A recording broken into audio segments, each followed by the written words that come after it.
चिड़िया बनाकर छोड़ दिया। जब उड़ना चाहा सेना ने तुमने पंखों को तोड़ दिया, कि सोने की चिड़िया से तुमने चिड़िया बनाकर छोड़ दिया। जब उड़ना चाहा सेना ने तुमने पंखों को तोड़ दिया। माँ तेरी निगरानी में पेचीदा है बेटों को विदा करना, बड़ा ही नादिम है अपने मुल्क को बया करना, बड़ा ही नादिम है अपने मुल्क को बया करना। एक मैं बेटी के ऊपर कविता सुनाना चाहूंगा कि मेरे पैदा होने की खुशी घर में मचलने लगी थी। कुछ साल बाद मैं पैदल भी चलने लगी थी। कि मेरे पैदा होने की खुशी घर में मचलने लगी थी। कुछ साल बाद मैं पैदल भी चलने लगी थी।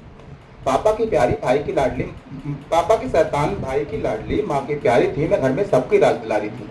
पूरा मोहल्ला मुझे गुड़िया रानी कहकर बुलाता था। पापा से ज्यादा मुझे मेरे भैया चाहता था। और जरा जरा सी गलती पे मैं सर आसमान उठाया करती थी। मैं हर बात अपने पापा को बताया करती थी। फिर जैसे ही मैंने जवानी में पाँव रखा, पापा ने घर में शादी का प्रस्ताव रखा। बोले चलो एक शुभ काज कर देते हैं, कल करना है सो आज कर देते हैं। कोई एक फोटो कोई वो फोटो लाकर दिखाने लगा, दौलत सब पता। कोई एक फोटो कोई वो फोटो लाकर दिखाता था, दौलत सब बताते थे, दिल कोई नहीं बताता था। फिर पापा बोले हमारी बेटी का भाग खुल गया। बड़े दिनों के बाद एक अमीर परिवार मिल गया।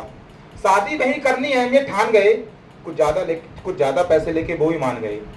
वो दिन क्या गुजरा, एक ऐसी रात आ गई, मेरे घर पे मेरी बारात आ गई।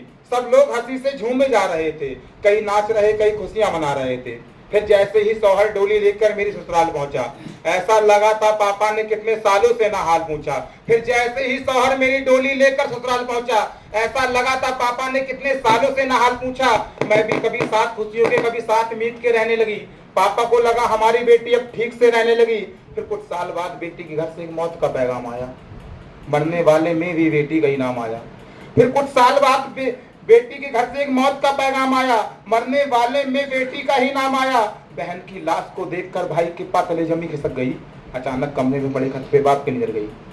बहन की लाश को देखकर भाई के पास तले जमी खिसक गई। अचानक कमरे में पड़े खत पे बाप की नजर गई। उसमें लिखा था कि पापा तुम्हें तो पता है पूरा मोहल्ला मुझे गुड़िया रानी कहकर बुलाता था। उसमें लिखा था कि पापा तुम्हें तो पता है पूरा मोहल्ला मुझे गुड़िया रानी कहकर बुलाता था। पापा तुम्हें तो पता है ना, वो भैया तुझे तो पता है, तू तो मुझे पापा से ज्यादा चाहता था। और पापा तुम्हें तो पता है मैं जरा जरा सी गलती पे सारा आसमान उठाया करती थी। पापा तुम्हें तो पता है ना, मैं हर बात तुम्हें बताया करती थी। पर नहीं कह पाई देवर मेरी नंगी पीठ पर उंगलियां फेरता है। नहीं कह पाई उनका दोस्त मेरे हाथों से खेलता है। कि नहीं कह पाई कि देवर मेरी नंगी पीठ पर उंगलियां फेरता है। नहीं कह पाई उनका दोस्त मेरे हाथों से खेलता है। नहीं कह पाई कि अब्बू किसी और के साथ होते हैं। मम्मी तुमने तो कभी नहीं बताया, सौर ऐसे भी होते हैं।